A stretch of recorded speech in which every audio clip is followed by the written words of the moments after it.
The poker table sat in the back corner of the Dusty Rose saloon, thick with cigar smoke and the stench of whiskey, and Grace Reynolds knew with a sickening certainty that her husband was about to ruin their lives again. It was June 1876 in Sweetwater, Texas, and the heat outside pressed against the saloon windows like something alive and hungry. Inside, her husband Raymond Reynolds slumped in his chair, sweat pouring down his bloated face as he stared at his cards with bloodshot eyes.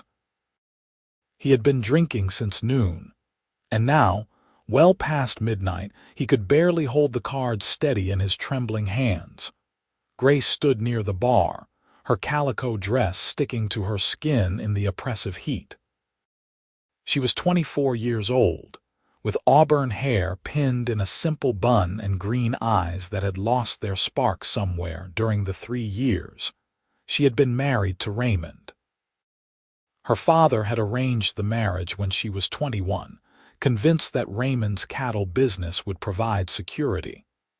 Instead, Raymond had drunk and gambled away nearly everything they owned. The cowboy sitting across from Raymond was different from the usual rabble that frequented the Dusty Rose. He sat with a quiet confidence, his black hat pulled low over his eyes, his long fingers handling the cards with practiced ease. Grace had noticed him the moment he walked in 2 hours ago. He was tall and lean, probably around 26 or 27, with dark hair that curled slightly at his collar and a strong jaw shadowed with stubble. His name was Nathan Tucker, and he had spoken only when necessary, his voice low and steady.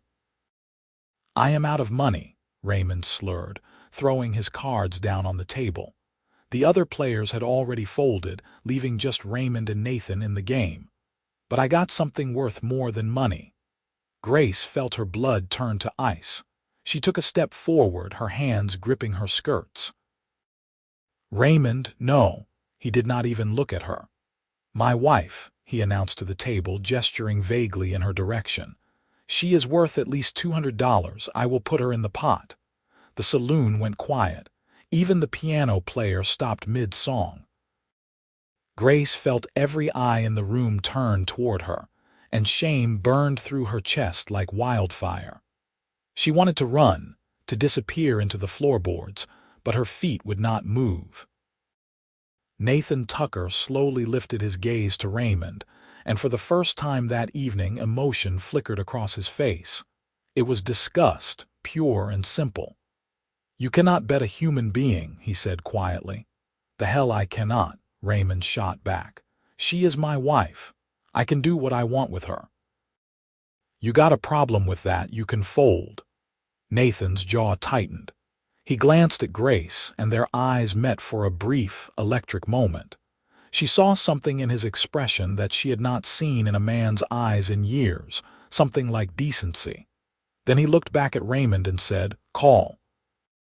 Raymond grinned triumphantly and spread his cards on the table. 3 sevens. Beat that, cowboy. Nathan laid his cards down one by one, straight flush. The color drained from Raymond's face. He stared at the cards as if he could change them through sheer force of will, then lurched to his feet, the chair crashing backward. "You cheated. You had to have cheated." "I did not cheat," Nathan said, his voice still calm but with an edge of steel beneath it. "You made the bet. I won." Grace stood frozen, unable to process what had just happened. She had been traded like a horse, like a piece of property, and now she belonged to a stranger. Her vision blurred with tears, but she refused to let them fall. She would not give Raymond the satisfaction. Nathan stood slowly, his full height impressive in the cramped saloon. He was easily over 6 feet tall, and there was something dangerous in the way he moved, like a predator who had been holding back. "Mrs. Reynolds," he said, addressing Grace directly for the first time. "Would you step outside with me, please?" She did not trust her voice, so she simply nodded. As she walked toward the door, Raymond grabbed her arm. "You are not going anywhere," he snarled. In a movement almost too fast to follow, Nathan's hand shot out and seized Raymond's wrist, twisting it away from Grace. "You lost that right when you put her in a card game," he said, his voice low and dangerous. "Let her go." "She is my wife," Raymond shouted, spittle flying from his lips. "Not anymore," Nathan replied. He released Raymond's wrist and gestured toward the door. Grace hurried outside, her heart pounding so hard she thought it might burst through her ribs. The night air was scarcely cooler than the saloon, but at least it was fresh. Grace walked to the edge of the wooden sidewalk and gripped the railing, trying to steady her breathing. Behind her, she heard Nathan's boots on the boards. "Mrs. Reynolds," he began. She turned to face him, anger finally breaking through the shock. "Do you have any idea what you have just done? You have humiliated me in front of the entire town. Everyone will know that my husband traded me in a card game like I was livestock." Nathan removed his hat, revealing thick dark hair that fell across his forehead. In the lamplight spilling from the saloon windows, she could see his face more clearly. He had good features, strong and honest, with dark eyes that looked almost black in the shadows. "I apologize for that," he said quietly, "but I had to win that hand. I could not let him sell you to one of those other men at the table. Do you know who they were?" She shook her head. "Criminals, most of them. Murderers and thieves. If one of them had won, you would be in serious danger right now." He took a breath and met her eyes. "Mrs. Reynolds, I want you to understand something. I do not believe in owning people. The war ended that evil practice, and I will not participate in it now. As far as I am concerned, you are a free woman. You can go wherever you want, do whatever you want. I have no claim on you." Grace stared at him, certain she had misheard. "What? You are free," he repeated simply.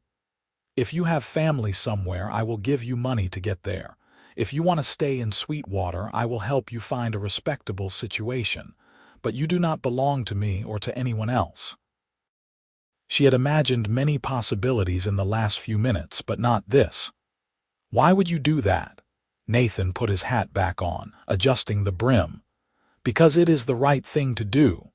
Before Grace could respond, Raymond came crashing through the saloon doors, his face purple with rage. He had his revolver in his hand, waving it wildly. "You think you can take my wife? You think you can cheat me and walk away?" "Raymond, put the gun down," Grace said, fear spiking through her. "Shut up," he screamed at her. "This is your fault, you worthless woman. I should have sold you years ago." He aimed the gun at Nathan. "I am going to kill you and take her back." Nathan had gone very still. His hand hovered near his own gun, holstered at his hip. "You are drunk," he said calmly. "Put the gun away and sleep it off. Nobody needs to die tonight." "You cheated me." Raymond's finger tightened on the trigger.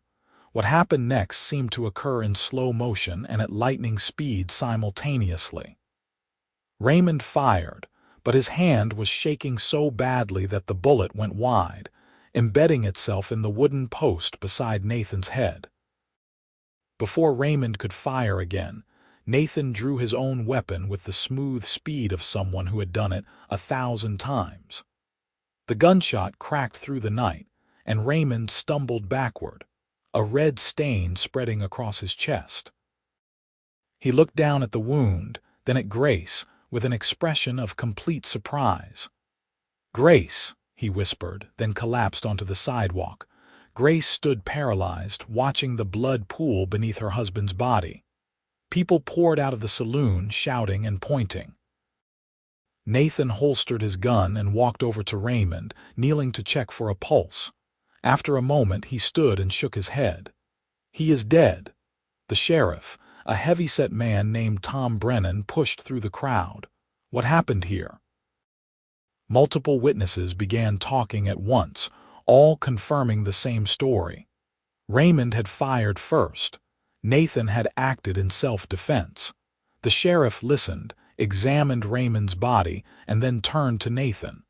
"Looks like a clear case of self-defense." Reynolds was known for his temper, especially when he was drinking. Still, you will need to come by my office tomorrow and make a formal statement. Nathan nodded. Yes, sir. The sheriff's eyes moved to Grace, sympathy evident in his expression. Mrs. Reynolds, I am sorry for your loss. Do you have somewhere to stay tonight? Grace's mind was blank. Raymond was dead. Her husband of 3 years, the man she had promised to honor and obey, was lying in the street with a bullet through his heart. She should feel something, grief, horror, something, but all she felt was a strange, guilty relief. She can stay at the boarding house, a woman's voice said. Mrs. Dorothy Chen, who ran the town's respectable boarding house, stepped forward. She was a middle-aged Chinese woman who had lived in Sweetwater for over a decade. I have a room available. Thank you, Grace managed to say. Nathan reached into his pocket and pulled out several bills. For her room and board, however long she needs. Mrs.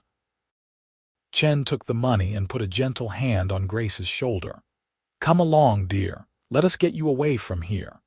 As Grace allowed herself to be led away, she looked back once at Nathan Tucker. He stood in the lamplight watching her go, his expression unreadable. Then Mrs. Chen guided her around the corner and he disappeared from view. The room at the boarding house was small but clean, with a narrow bed, a washstand, and a window overlooking the main street. Mrs. Chen brought Grace a cup of tea and sat with her for a while, not saying much, just offering quiet companionship. When she finally left, Grace lay down on the bed fully clothed and stared at the ceiling. Raymond was dead. The thought kept circling through her mind like a buzzard. She had been married to him for 3 years, and in that time, he had hit her twice, insulted her daily, and drunk away every cent they had. She had prayed for escape, for deliverance, for anything to free her from the misery of their marriage. Now she was free, and she did not know what to feel about it. And then there was Nathan Tucker, the cowboy who had won her in a card game and immediately set her free, who had killed her husband to protect his own life, who had paid for her room without being asked. Grace did not know what to make of him. In her experience, men did not do things without expecting something in return. What would Nathan Tucker expect from her? She did not have answers, and eventually, exhaustion pulled her into a fitful sleep. The next morning, Grace woke to sunlight streaming through the window and the sounds of Sweetwater coming to life, horses clopping past, merchants opening their shops, the distant ring of the blacksmith's hammer. For a moment, she forgot everything that had happened, then memory crashed back and she sat up, her heart racing. There was a knock at the door. Grace smoothed her dress and opened it to find Mrs. Chen holding a tray with breakfast. I thought you might be hungry, she said kindly. Thank you. Grace took the tray and set it on the small table. Mrs. Chen, what happens now? To me, I mean. Raymond had debts. Will I be responsible for them? Mrs. Chen considered this. That is a question for a lawyer. But in my understanding, a wife is not responsible for her husband's debts if she had no part in creating them, especially not after his death. You should speak to Mr. Howell, the lawyer on Main Street. He is honest, which is rare in that profession.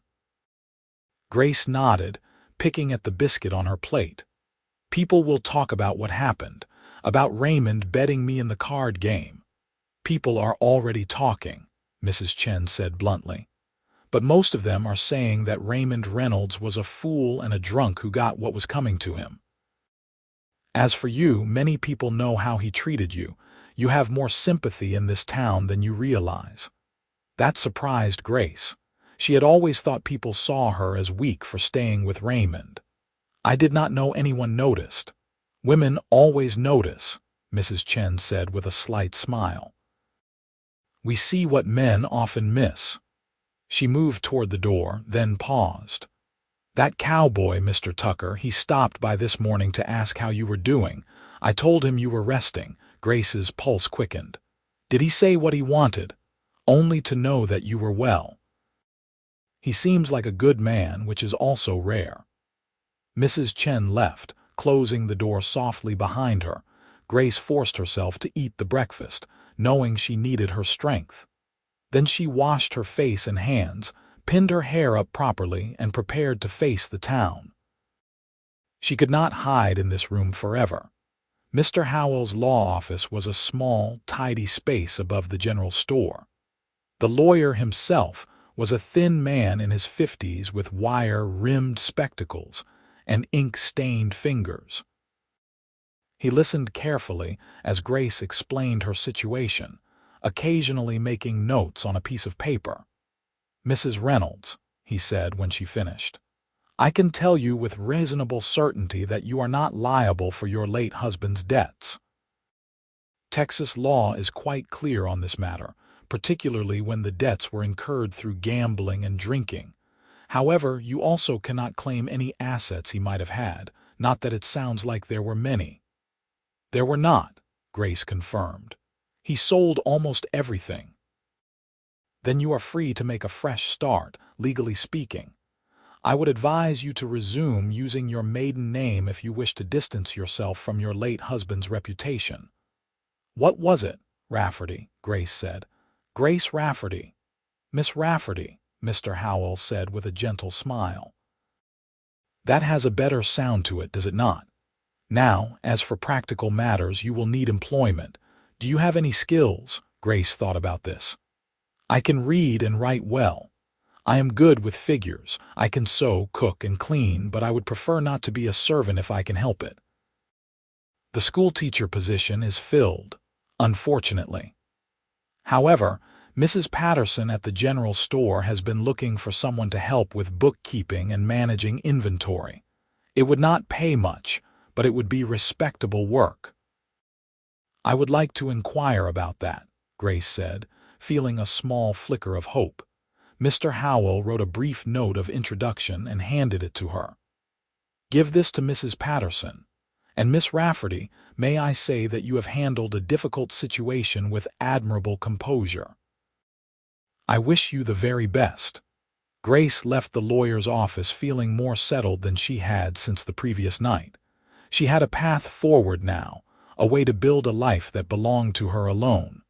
But first, she needed to see Nathan Tucker and thank him properly. She found him at the livery stable, tending to a beautiful bay horse with a white blaze on its forehead. He looked up when she approached, and something shifted in his expression, a warmth that made her feel suddenly self-conscious. "Miss Rafferty," he said, and she realized that Mrs. Chen must have told him she was using her maiden name again. "How are you this morning?" "Better than I have been in a long time," she admitted. "I wanted to thank you for what you did, for setting me free and for paying for my room. You did not have to do any of that." Nathan set down the brush he had been using and leaned against the stable wall. In the daylight, he was even more handsome than she had realized, with strong features and dark eyes that seemed to see right through her defenses. "I am glad I could help. Have you made plans?" She told him about her conversation with the lawyer and her intention to inquire about the bookkeeping position. He listened attentively, nodding. "Mrs. Patterson is fair. She will treat you well if you work for her. Are you staying in Sweetwater long?" Grace asked, suddenly wanting to know more about this man who had changed her life so dramatically. "I was planning to move on in a few days," Nathan said. "I have been working as a ranch hand going where the work is, but I might stay a bit longer. I like this town." Their eyes met, and Grace felt a spark of something she had not experienced in years, attraction, possibility, hope. It frightened her. She had just escaped one marriage. The last thing she needed was to throw herself into another man's orbit. "I should let you get back to your work," she said quickly. "Thank you again, Mr. Tucker." "Nathan," he said. "Please just call me Nathan." "Nathan," she repeated and liked the way his name felt in her mouth. "I am Grace." He smiled, a genuine, warm smile that transformed his serious face. I know." Grace hurried away before she could say anything foolish, her heart beating faster than it should. Mrs. Patterson hired her on the spot.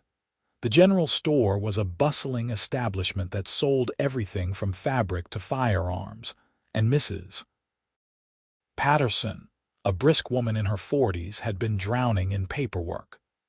Grace started immediately, organizing the ledgers and taking inventory.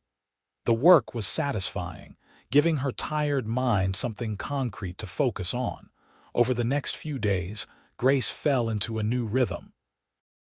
She worked at the store from morning until early evening, then returned to the boarding house for supper. She began to make friends with the other women in town, particularly Mrs. Chen and Sarah Fletcher, the doctor's wife. They treated her with kindness and respect, never mentioning Raymond except to say vaguely that she was better off now. And everywhere she went, she was aware of Nathan Tucker.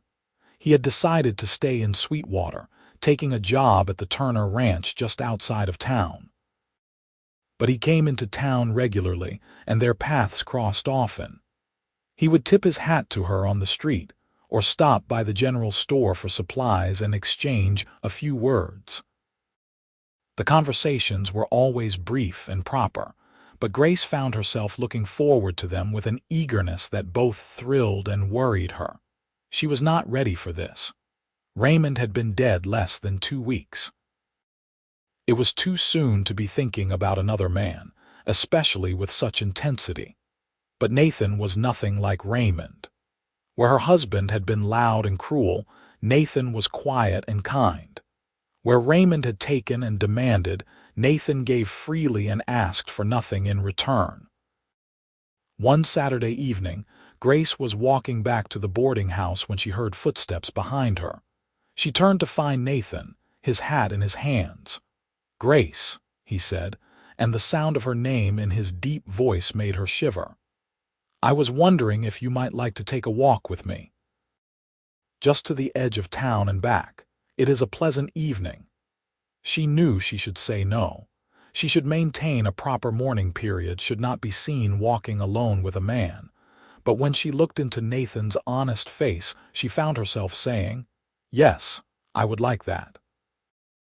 They walked slowly through the dusty streets as the sun began to set, painting the sky in shades of orange and pink. For a while, neither of them spoke, content in the comfortable silence. Finally, Nathan said, "Can I ask you something? You do not have to answer if you do not want to. All right. Why did you marry Raymond Reynolds? You seem like you are too good for a man like that." Grace considered how to answer. "My father arranged it. He thought Raymond would provide security, and at first Raymond was different. He did not drink as much, or at least he hid it better. By the time I realized what kind of man he really was, we were already married." She looked down at her hands. "In those days I thought marriage was forever, no matter what, that I had to endure it. And now I think that some vows are broken long before the marriage ends." She glanced at him. "Can I ask you something, of course? Why did you really win that card game? You could have folded. You did not know me." Nathan was quiet for a long moment. They had reached the edge of town, where the buildings gave way to scrubland and the vast Texas sky. He stopped walking and turned to face her. "I could not let him do that to you. When I saw the way he looked at you, like you were nothing, like you were less than nothing, it made me angrier than I have been in years. And when I saw your face, saw the fear and shame, I knew I had to win. I could not let one of those other men claim you like you were property." "So you felt sorry for me," Grace said, trying to keep the disappointment out of her voice. "No." Nathan stepped closer, and in the fading light his eyes were intense. "I felt angry for you. There is a difference. And if I am being completely honest, I had noticed you before that night. You came into the saloon a few times looking for your husband, and each time I thought you were the most beautiful woman I had ever seen. When Raymond made that bet, I saw a chance to help you and I took it. Maybe that was selfish of me." Grace's breath caught in her throat. You thought I was beautiful. I still do." His voice was low and rough. "Grace, I know this is too soon. You just lost your husband. But I want you to know that I am interested in courting you properly when enough time has passed. If you would be open to that." Her heart was racing now. "Nathan, I need to be honest with you. I do not feel the way I should about Raymond's death. I should be grieving, but mostly I am just relieved." "Does that make me a terrible person?" "No," he said firmly. "It makes you human. He treated you badly and you do not owe him your tears." He reached out slowly, giving her time to pull away, and took her hand. His palm was warm and calloused, strong but gentle. "Take all the time you need. I am not going anywhere." They stood there as the stars began to appear overhead, hands clasped, neither of them willing to break the moment. Finally, Grace said softly, "I think maybe 2 months would be a respectable mourning period. For appearances, if nothing else." Nathan smiled. 2 months. "I can wait 2 months." He walked her back to the boarding house, and when they parted at the door, Grace felt lighter than she had in years. The next 8 weeks passed in a strange, sweet anticipation. Grace threw herself into her work at the general store, and Mrs. Patterson, pleased with her diligence, gave her more responsibilities and a raise in pay. Grace began to save money, planning for a future that was entirely her own. Nathan kept his distance, but their paths still crossed regularly. He would smile at her across the church pews on Sunday mornings. He would stop by the store and make small purchases, lingering just a bit longer than necessary. Once, when a drunk cowboy made an inappropriate comment to Grace on the street, Nathan appeared seemingly out of nowhere and suggested the man apologize and move along. The cowboy took one look at Nathan's cold expression and did exactly that. Grace found herself thinking about Nathan constantly. She remembered the feel of his hand in hers, the warmth in his eyes when he looked at her, the quiet strength he carried. She had never felt this way about Raymond, not even in the beginning. This was different, electric, consuming in a way that both excited and terrified her. Sarah Fletcher noticed, of course. One afternoon, when Grace stopped by the doctor's house to drop off some medical supplies from the store, Sarah invited her in for tea and wasted no time getting to the point. "You and Nathan Tucker are courting," Sarah said with a knowing smile. "Or you will be soon." Grace felt her cheeks heat. "Is it that obvious?" "Only to anyone with eyes," Sarah teased. "Grace, I am happy for you. Nathan is a good man.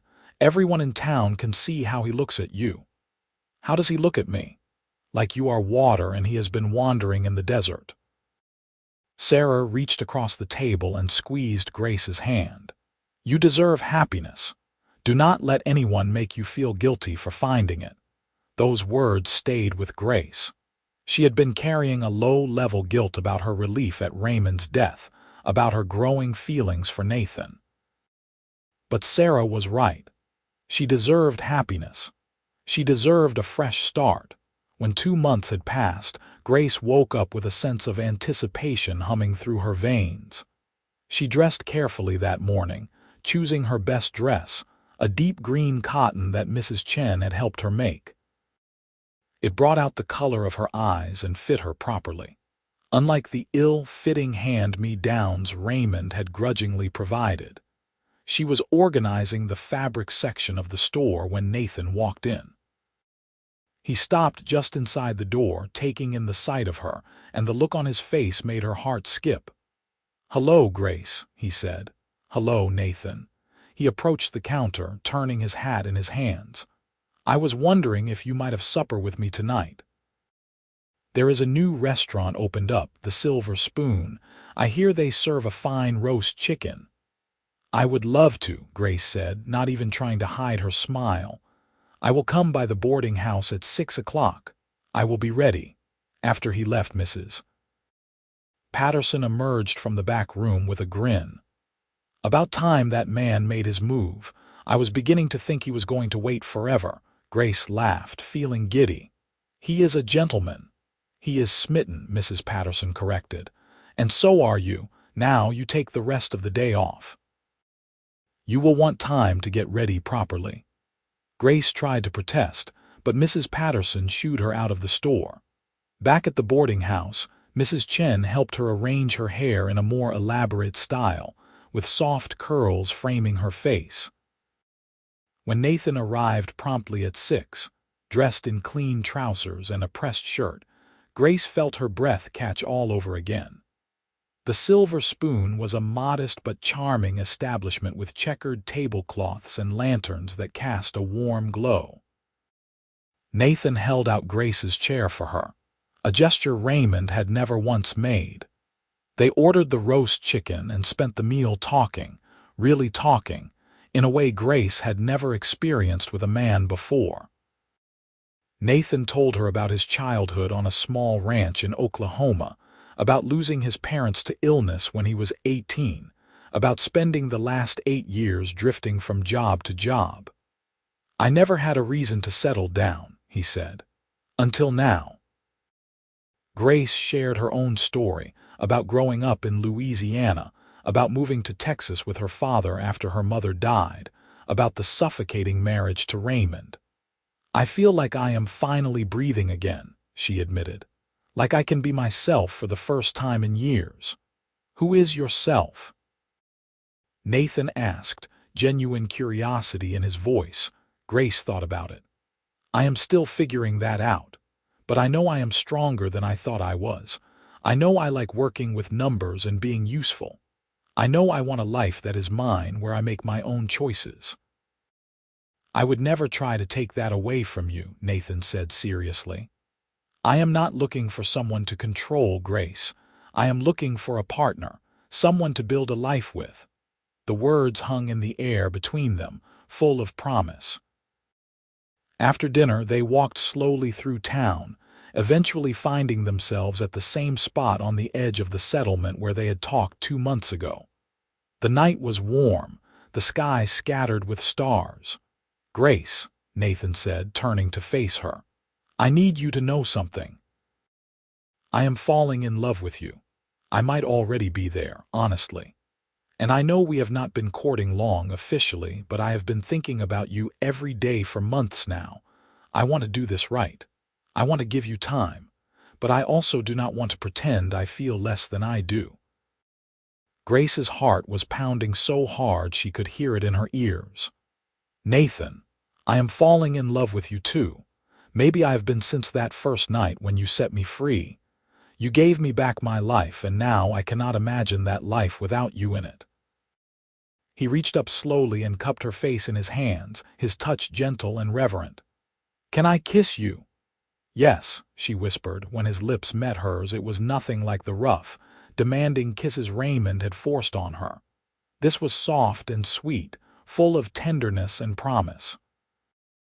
Grace melted into him, her hands coming up to rest on his chest, feeling his heart beating as fast as her own.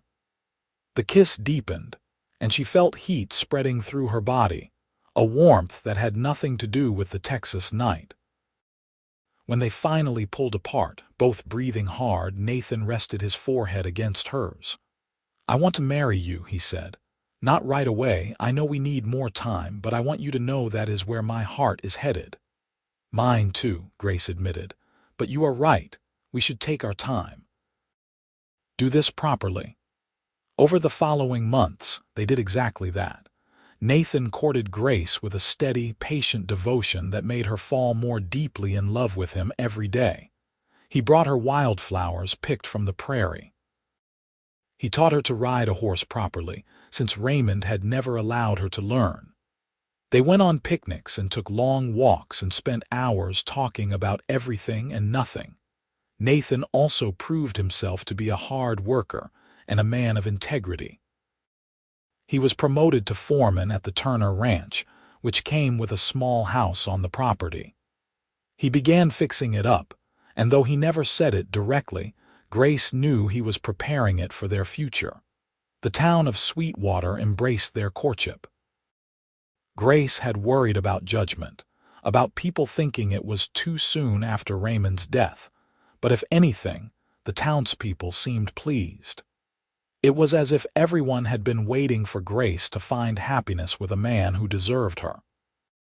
6 months into their courtship, on a cool December evening, Nathan took Grace to see the house he had been working on. It was a simple structure, but he had repaired the roof, replaced the windows, and even built a front porch with 2 rocking chairs. "What do you think?" he asked nervously. Grace walked through the room slowly, taking in the clean floors, the sturdy furniture Nathan had built himself, the little touches that showed how much care he had put into making it a home. In the bedroom, she found a beautiful quilt spread across the bed. "Mrs. Chen made that," Nathan said from the doorway. "She said every home needs a proper quilt." Grace turned to him, tears in her eyes. "It is perfect, Nathan. It is absolutely perfect." He crossed the room to her and took both her hands in his. "Grace Rafferty, I love you more than I knew it was possible to love another person. You are smart and strong and beautiful, and you make me want to be a better man. I know we have only been courting for 6 months, but I do not want to wait any longer. Will you marry me?" Grace had known this was coming, had been hoping for it, but actually hearing the words still made her heart soar. "Yes," she said, laughing and crying at the same time. "Yes, Nathan, I will marry you." He pulled her into his arms and kissed her deeply, and Grace knew with absolute certainty that this was right. This was what love was supposed to feel like, safe and exciting all at once, a partnership built on respect and genuine affection.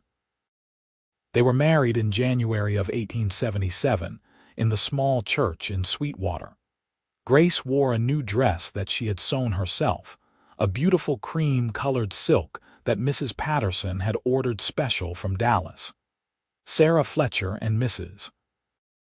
Chen stood up with her, while Nathan's friends from the ranch stood with him. The ceremony was simple but lovely, and when the preacher pronounced them husband and wife, Grace felt like her life was finally beginning. The celebration afterward was held at the Silver Spoon, which the owner had closed to the public for the occasion. There was food and music and dancing, and Grace could not remember ever being so happy.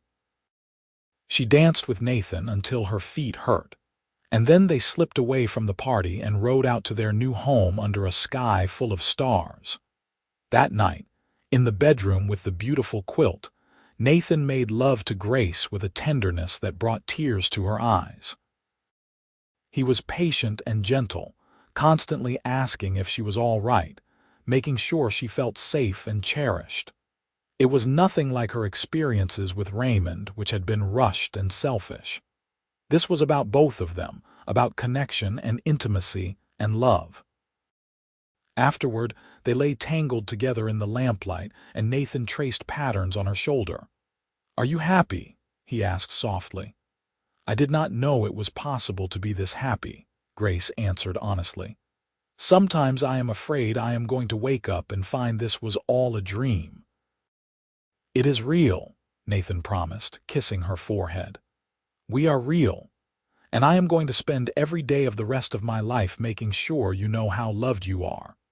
Grace settled against his chest, listening to the steady beat of his heart, and knew she had finally found where she belonged.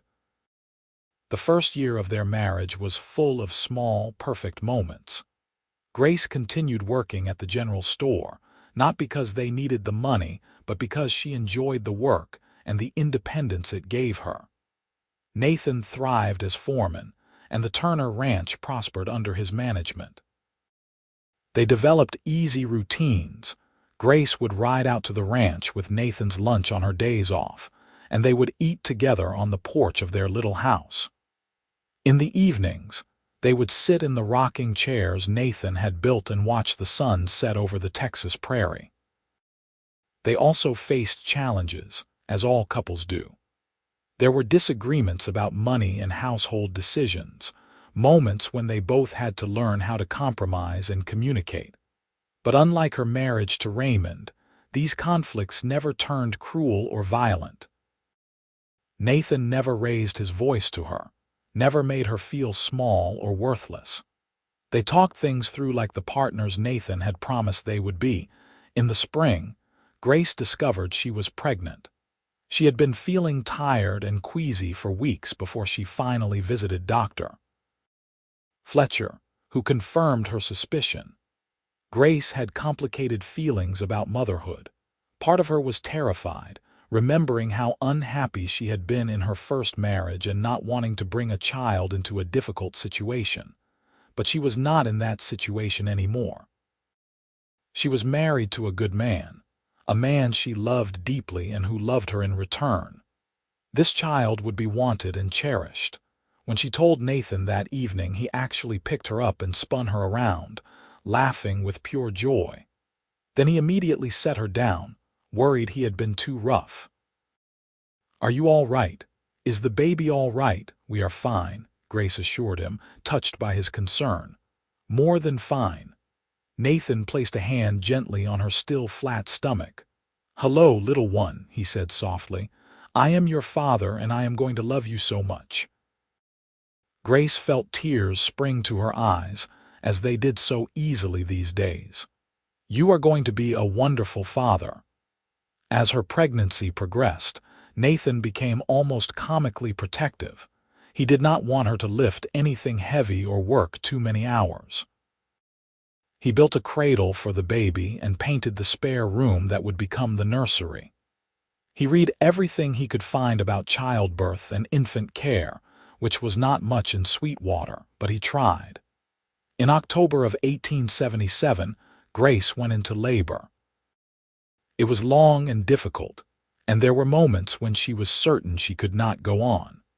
But Nathan never left her side, holding her hand and wiping her forehead and telling her how strong she was. And when their son finally entered the world, red-faced and wailing, Grace felt a love so fierce it took her breath away.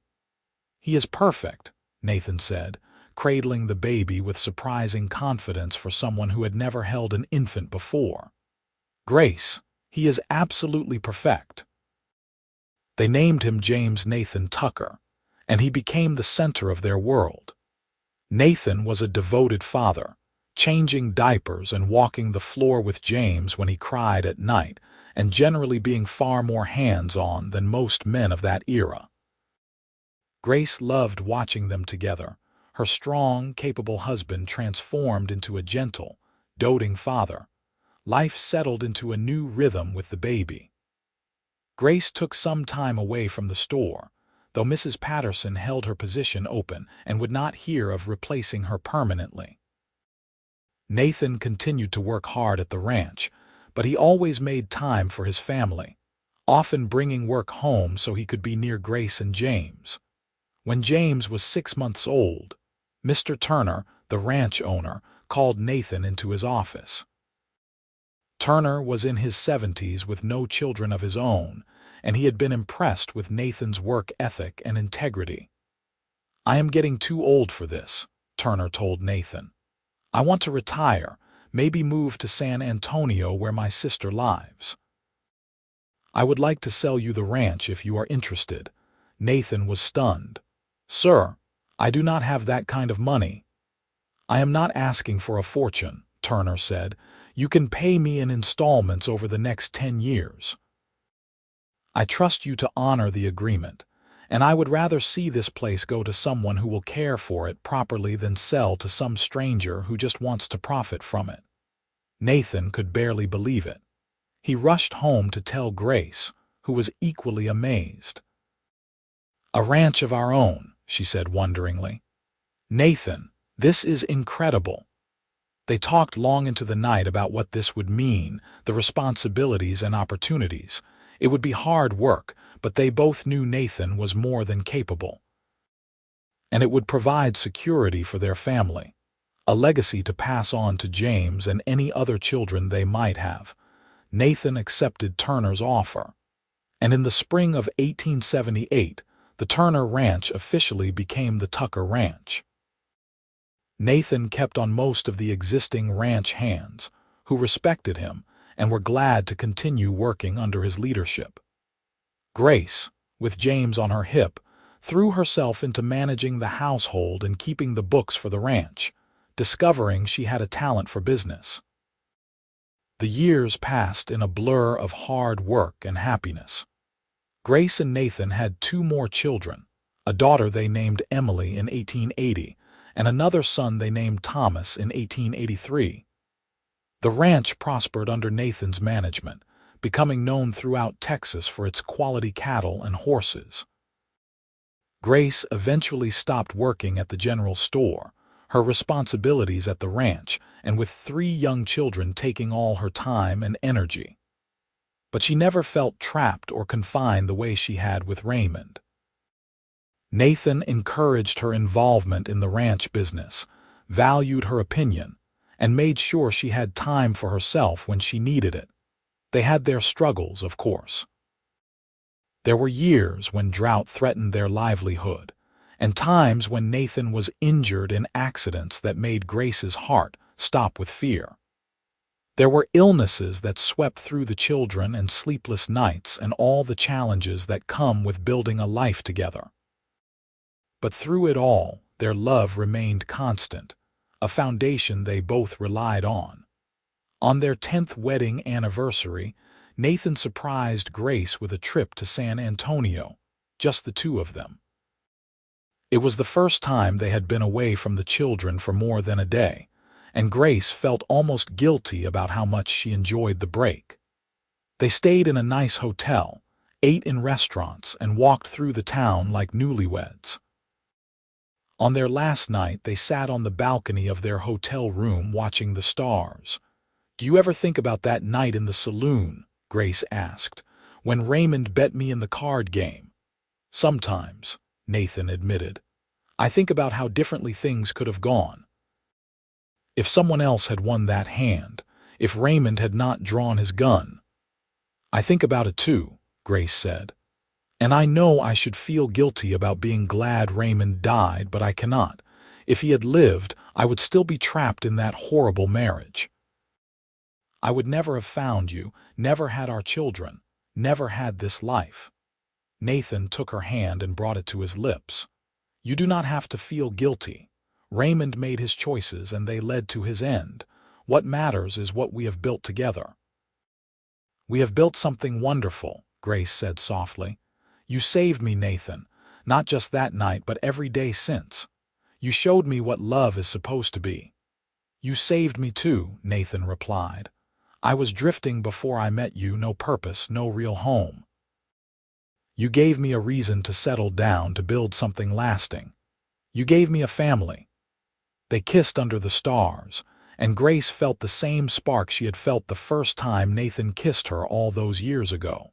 Some things, she reflected, did not fade with time but only grew stronger.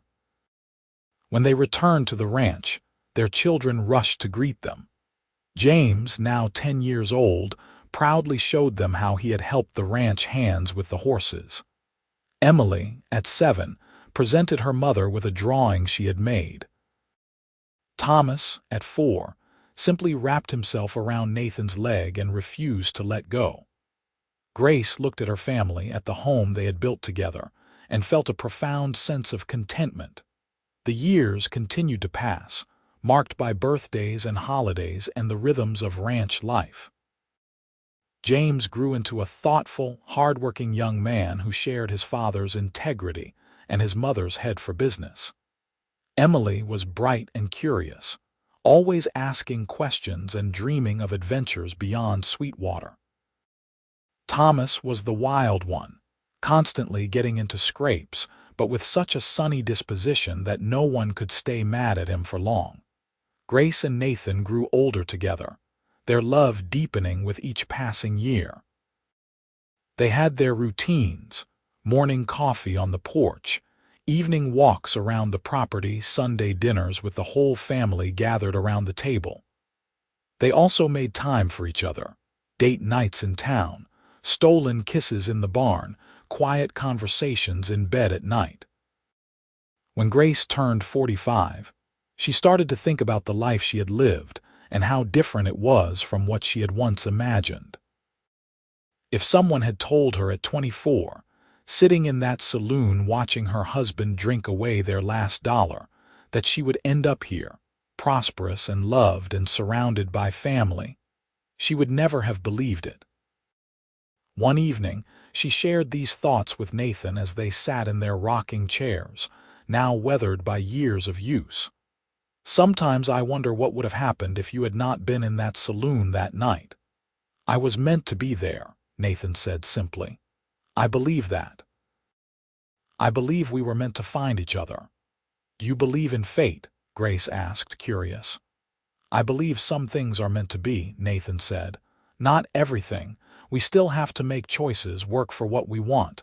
But you and me, Grace, that was fate. The moment I saw you, even before that terrible night, I knew you were going to matter to me." Grace reached over and took his hand, lacing their fingers together. "I love you, Nathan Tucker. I have loved you for more than 20 years now, and I will love you for whatever time we have left." "That is a long time yet," Nathan said with a smile. "We have got years and years ahead of us, you and me," and they did. They celebrated their 25th anniversary surrounded by friends and family, including their grandchildren, James having married a nice girl from a neighboring ranch and started a family of his own. They watched Emily go off to become a teacher in Dallas, following her dreams of life beyond the ranch. They saw Thomas eventually settle down and take a serious interest in ranching, learning the business from his father. Through it all, Grace and Nathan remained each other's constant companion and truest love. They had built a life together from the ashes of Grace's first marriage, a life full of meaning and purpose and joy. The ranch continued to thrive under their stewardship, becoming one of the most respected operations in Texas. As they grew older, they started to think about legacy, what they would leave behind when they were gone. The ranch would pass to their children, divided fairly among the three of them. But more than property, Grace and Nathan hoped they were leaving a legacy of love, of showing their children and grandchildren what a true partnership looked like. On their 30th anniversary, Nathan gave Grace a new rocking chair for the porch, handcrafted by a furniture maker in San Antonio. It was beautiful, with intricate carvings of wildflowers on the arms. "So we can sit together and watch sunsets for the next 30 years, he told her. Grace cried, touched by the gesture and the sentiment behind it. They christened the new chair that evening, sitting side by side as the sky turned orange and pink, just as they had done thousands of times before. "Nathan," Grace said quietly, "do you remember what you told me that first night, when you set me free?" "I told you that you were free," Nathan recalled, "that you did not belong to me or anyone else." "That was the moment I started to fall in love with you," Grace admitted, "because you saw me as a person, not as property. You gave me back my dignity when I thought I had lost it forever." Nathan turned to her, his dark eyes still as intense as they had been in his youth, though now framed by wrinkles and gray at his temples. "You never lost your dignity, Grace. Raymond tried to take it from you, but it was always there.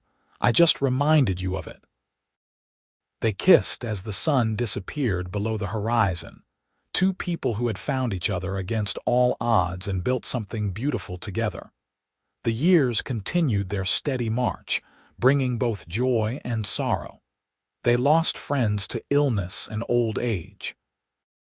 They celebrated as their grandchildren grew and their family expanded. They weathered economic downturns and natural disasters, leaning on each other through every challenge. When Grace turned 55, she realized with some surprise that she had been with Nathan for longer than twice the time she had been married to Raymond. That first marriage, which had once felt like an inescapable prison, now seemed like a distant nightmare, barely real. This life with Nathan was her true life, the only one that really mattered.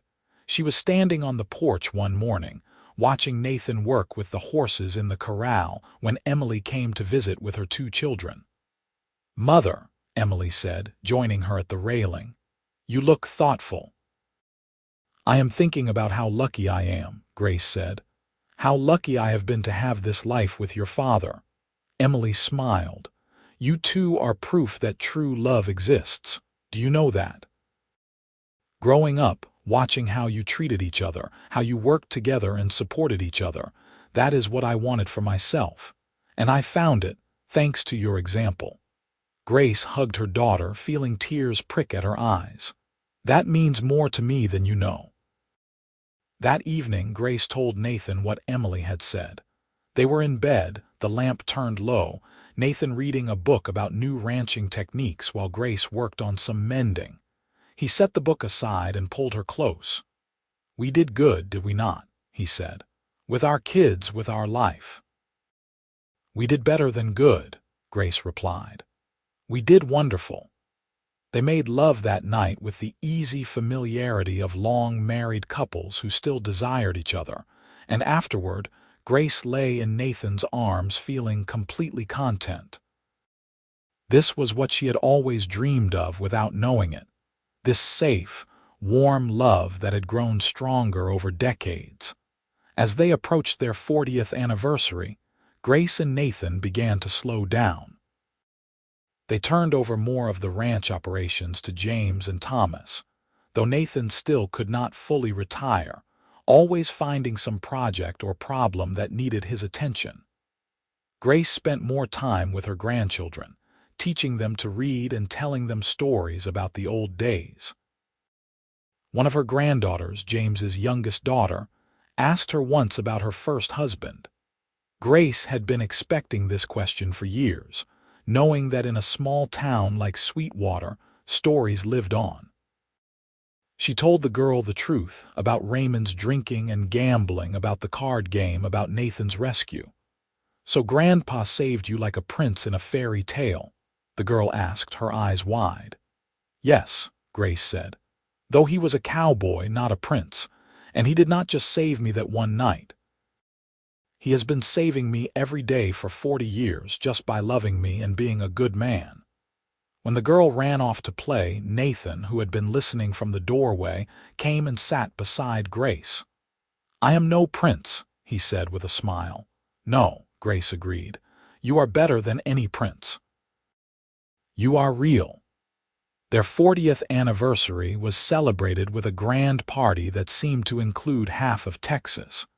People came from all over to honor the couple who had built such a successful ranch and raised such fine children. There were speeches and toasts, and Grace felt almost embarrassed by all the attention. But when Nathan stood up to speak, the crowd fell silent. "40 years ago," he said, his voice still strong despite his age, "I met a woman in the worst possible circumstances. She was trapped and scared, and I was just a drifter with no real purpose. But from the moment I saw her, I knew she was special. And when I got to know her, I realized she was extraordinary. Grace Rafferty Tucker is the strongest, smartest, most compassionate person I have ever known. She took a chance on me, and together we built this life, this family, this legacy. I am not a man who believes in luck, but I am lucky to have her, to 40 more years." The crowd erupted in applause, and Grace stood to kiss her husband, not caring who was watching. After all these years, he could still make her heart race with just a few words. They did not get 40 more years. No one does, not when you are already in your 60s. But they got 13 more beautiful years together. Years of watching their grandchildren grow, of seeing their children thrive, of sitting on that porch and holding hands as the sun set over the land they had built together. When Nathan passed away at the age of 79, it was peacefully in his sleep, in the bed he had shared with Grace for more than half a century. Grace woke up beside him and knew immediately that he was gone. She held his hand and cried, not for herself but for the world that had lost such a good man. The funeral was enormous. the church packed with people whose lives Nathan had touched. Grace sat in the front pew, surrounded by her children and grandchildren, and listened as person after person told stories about Nathan's kindness, his integrity, his generosity. She had known all these things about him, of course, but it was still moving to hear how many lives he had affected. At the burial, as they lowered Nathan's casket into the ground, Grace felt Emily take one hand and James take the other. Thomas stood behind her, his hands on her shoulders. They were holding her up, just as she and Nathan had always held each other up. In the months that followed, Grace grieved deeply. The house felt empty without Nathan's presence, without his voice and his laughter and his solid, comforting existence. But she was not alone.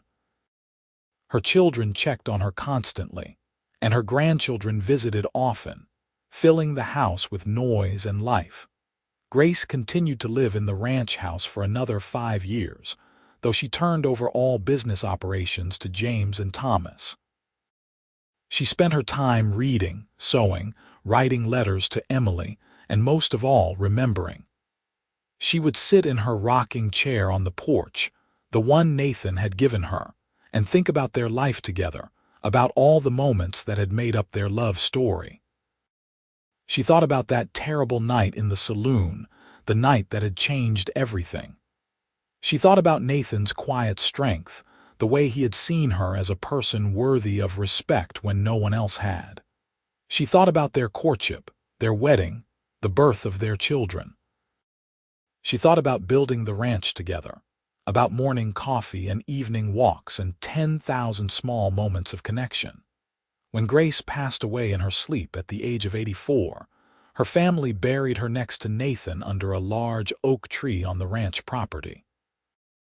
The headstone was simple, just their names and dates, but underneath was carved, "Together forever." Their legacy lived on through their children and grandchildren, through the ranch that continued to prosper, through the example they had set of what love and partnership could be. In Sweetwater, their story became legend, the story of the woman who was sold in a card game and the cowboy who set her free, who killed the man who had treated her so badly, and then spent the rest of his life proving that real love was about freedom, respect, and unwavering devotion. Years later, one of Grace's great-granddaughters, doing research for a school project about family history, found letters that Grace and Nathan had written to each other during their courtship. She read them aloud to her class, these beautiful, heartfelt expressions of love between two people who had found each other against all odds. "This is what love should be," the teacher said after the girl finished reading. "Not possessive or cruel, but freeing and kind." Grace and Nathan Tucker showed us that. And so their story continued, passed down through generations, a reminder that even in the darkest moments, love could find a way. That one act of decency could change the course of a life. That two people who chose each other, who built something together based on mutual respect and genuine affection, could create a legacy that lasted far beyond their own lifetimes. The ranch that Nathan and Grace built still stood, now run by their great-great-grandchildren, the Tucker name known throughout Texas for integrity and quality. And on warm evenings, if you listened carefully, you might hear the creak of rocking chairs on that old porch, the echo of two souls who had loved each other so completely that not even death could truly separate them.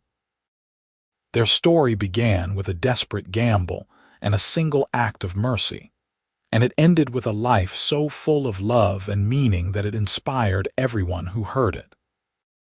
Grace had been sold like property, freed by a stranger, and then given the greatest gift of all, the freedom to choose her own path and the love of a man who valued her as an equal.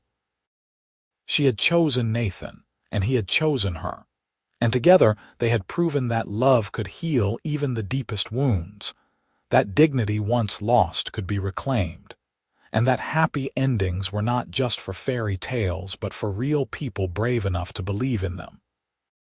The sun set over the Tucker Ranch, painting the Texas sky in shades of gold and crimson, and somewhere in the gathering dusk, two spirits sat together in eternal contentment, watching over the legacy they had built together, secure in the knowledge that their love would never be forgotten, that it would live on in every sunset, every whispered promise, every couple brave enough to choose love over fear.